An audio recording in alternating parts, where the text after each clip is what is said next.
అమ్మయ్య ఒక ప్లేస్ మనకుంది అని కృష్ణానగర్లో కొంతమంది కళాకారులు కానీ set department, art department, directors, ఎవరైనా కష్టపడే పిల్లలు ఎవరున్నా సరే నా ప్లేస్కి వచ్చేయండి, మిమ్మల్ని మేము బాగా చూసుకుంటాం.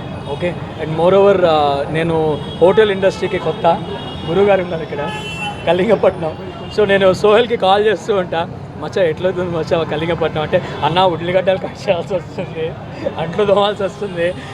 నిజంగా తన పని తను చేసుకుంటూ అక్కడ వాళ్ళకి సపోర్ట్ ఇచ్చుకుంటూ is doing a great job with Kalingapatnam. ఇది మాకు ఇద్దరం ఇండస్ట్రీలోకి వచ్చి కష్టపడుతున్నాం. ఈరోజు రాకపోవచ్చు సక్సెస్, రేపు రాకపోవచ్చు, 10 years 20 years వాట్ ఎవర్, కానీ ఇండస్ట్రీని మేము వదిలిపెట్టాం, ఇక్కడే ఉంటాం. సో రీసెంట్గా నేను ఈ మాట యాక్చువల్లీ ఆయన కూడా ఇష్టం ఉండదు చెప్పడం. నేను బ్రహ్మానందం గారి దగ్గరికి వెళ్ళినప్పుడు ఒక మాట అన్నారు, ఆయన బ్లెస్సింగ్స్ తీసుకుందాం అని వెళ్ళాను. నాన్న నువ్వు ఇండస్ట్రీని నమ్ముకొని కష్టపడు, కష్టం ఈరోజు నీకు ఫలితం రావాలని ఎప్పుడూ ఆశించకు, కానీ నువ్వు ఓర్పుగా సహనంతో నీ 100% ఎఫర్ట్ పెడితే ఏదో ఒక రోజు నువ్వు సక్సెస్ సాధిస్తావు. మా అందరి ఆశీస్సులు ఉంటాయి, మంచితనాన్ని 10 మందికి పంచుతూ వెళ్ళు అని చెప్పారు. అండ్ రీసెంట్గా ఆయన ఇంటర్వ్యూలో కూడా ఒక మాట అన్నారు, మన గురించి ఎవరైనా వెనక మాట్లాడుతున్నారంటే మనం వాళ్ళకంటే ముందున్నామని అర్థం అని చెప్పారు. That is really true. So ఇవాళ మేము కొన్ని బిగ్ బాస్ నుంచి వచ్చాక చాలామంది కామెంట్స్ చేశారు, అంటే వీళ్ళు బిగ్ బాస్ నుంచి వచ్చాక వీళ్ళు ఒక్క హిల్లింటరా, హీరోస్ అవుతారా ఏంటంటే, నేను హీరో కోసం అయితే రాలేదు, ఆర్టిస్ట్ అవ్వాలని వచ్చాను.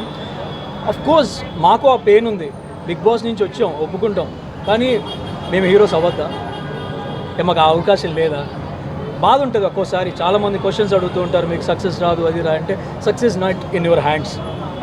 సక్సెస్కి ఒక డెస్టినీ ఎప్పుడో ఒక రోజు వస్తుంది. సో మన ప్రయత్నం హార్డ్ వర్క్ చేయటం, వీఆర్ డూయింగ్ దాట్. కృష్ణానగర్లో ఇలాంటి దుకాణం పెట్టిర్రు, నాష్టా పక్కన పెడితే ఇప్పుడే ఇడ్లీ తిన్నా, అరే బాబా అరే రే రే జమానా చల్ జా రే జబర్దస్తున్నదిరా టేస్ట్, ఎట్లున్నదిరా మామ. సో ఫ్రెండ్స్ ప్లీజ్ కమ్, మీరందరూ రావాలి. అండ్ ద మెయిన్ థింగ్ ఏం నచ్చిందంటే, మా సినిమా ఇండస్ట్రీ కార్డు ఉన్న వాళ్ళకి 50% డిస్కౌంట్ అంట. పండుగ. అండ్ నాతో పాటు పక్కన మా కాజల్ ఉన్నది మాట్లాడుతుంది, ఇన్నండి నేను పోతున్నా, బాయ్. అమృతం అడ్డా.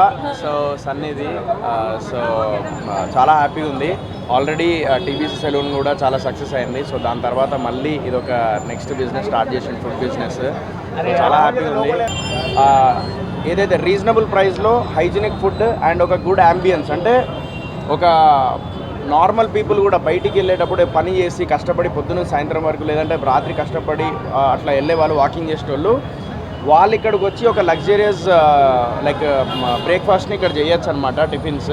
అమృతం అడ్డా చాప్టర్ 1 టిఫిన్స్ మీకు అర్థమవుతుంది, ఇంకా చాప్టర్స్ రాబోతున్నాయి అనమాట.